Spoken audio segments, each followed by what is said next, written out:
Salut à tous. Alors dans la vidéo d'aujourd'hui, je voudrais commencer par redéfinir le féminisme. Le féminisme, c'est un combat qui est juste, qui est sain pour essayer d'obtenir l'égalité sur le plan économique et social, et les hommes ont le devoir, c'est vrai, d'accompagner les femmes dans cette démarche. Et franchement, je connais assez peu d'hommes, alors tu me diras ce que t'en penses, je connais assez peu d'hommes, voire quasiment aucun, qui sont contre ça. Enfin, je ne pense pas connaître d'hommes qui disent oh non, non, une femme doit gagner moins qu'un homme, ou une femme c'est inférieur à un homme. Et croyez-moi, j'ai un pied dans une multitude de milieux socio-culturels, je ne suis pas entouré que par des bobos progressistes, loin de là.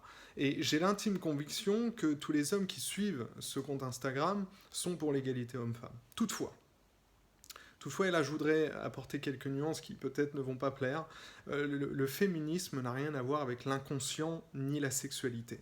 En fait, le féminisme parfois peut être néfaste dans le domaine intime et sexuel s'il se confond avec l'annulation de la différenciation des sexes. Quand il dit par exemple qu'il faut aboutir à une société ingenrée sexuellement, ce qui suppose inévitablement que des hommes se vident progressivement de leur masculinité et que parfois des femmes rejettent leur féminité, et c'est le sujet de cette vidéo.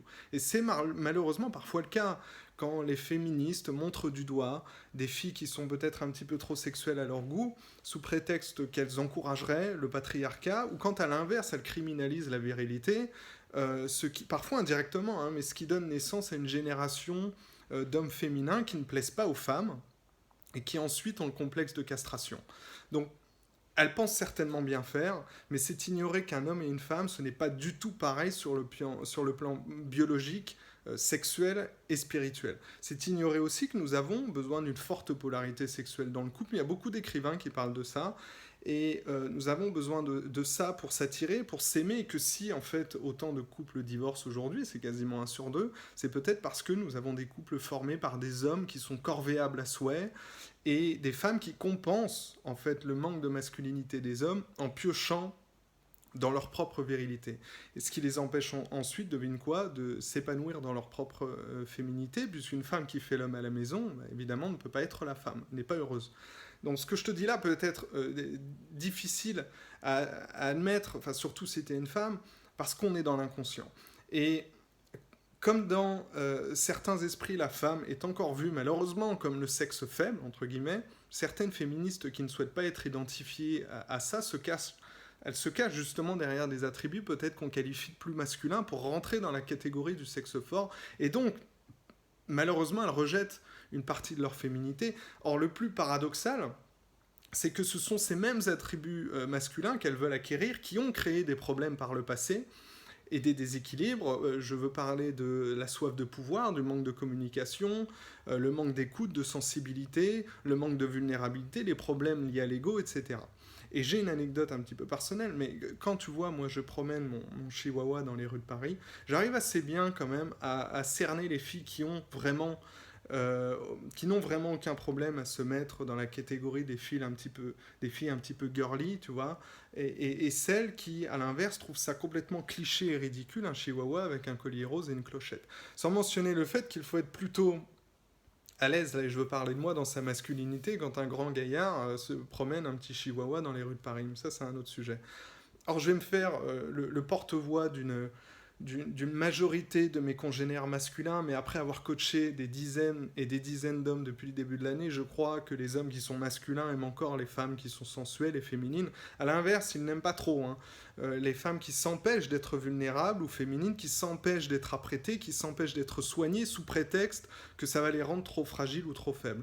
Or, je sais que c'est une période très délicate, hein, pour les femmes modernes qui doivent se masculiniser clairement un petit peu pour réussir dans le monde du travail et s'imposer dans une société d'hommes qui leur rappelle trop souvent qu'elles ne sont pas légitimes, et qui en même temps, ces femmes doivent avoir le souci de rester féminines, hein, et de réussir à baisser un petit peu les défenses quand elles rencontrent un homme. Et je crois que c'est l'enjeu en fait principal quand on est une femme, de pouvoir vivre en harmonie avec ces deux expériences-là, la femme forte et travailleuse et la femme aimante et sensuelle.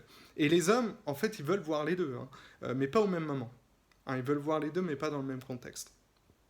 Donc je sais à quel point ça peut être déroutant de passer pour une femme de ce statut d'invulnérabilité dans le monde du travail au statut de vulnérabilité complète dans le monde de l'intime et de la séduction. Mais c'est pas impossible, et après tout, moi j'apprends bien aux hommes à être virils et sensibles à la fois, donc comme quoi tout est possible.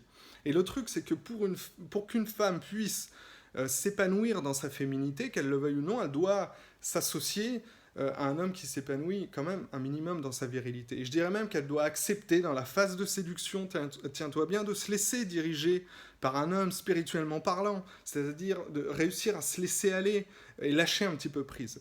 Et ne pas forcément chercher à tout contrôler ou être super entreprenante. Parce que ce n'est pas ce qu'aiment la majorité des hommes masculins. À condition, bien entendu, de tomber aussi sur des hommes qui prennent un petit peu les choses en main. Et oui, contrairement à ce qu'on pourrait croire, la féminité s'entend en fait très très bien avec la virilité. Je ne dis pas qu'une femme doit être soumise dans le rapport de séduction sexuelle, ne me faites pas dire encore une fois ce que je n'ai pas dit, ce n'est pas une question de savoir qui pisse le plus loin ou une question de dominant-dominé. La solution, selon moi, c'est de comprendre qu'il est tout à fait possible pour une femme d'être féminine, vulnérable, de pouvoir lâcher prise et se laisser aller dans le rapport de séduction, quitte à se faire un petit peu diriger, voire dominer, entre guillemets, parce que c'est aussi ce qui plaît aux hommes, sans forcément passer pour une femme soumise et faible. Encore faut-il qu'elle tombe sur des hommes qui comprennent ce que je viens de dire. Tu me dis ce que tu en penses en commentaire, et je te dis à très vite. Ciao.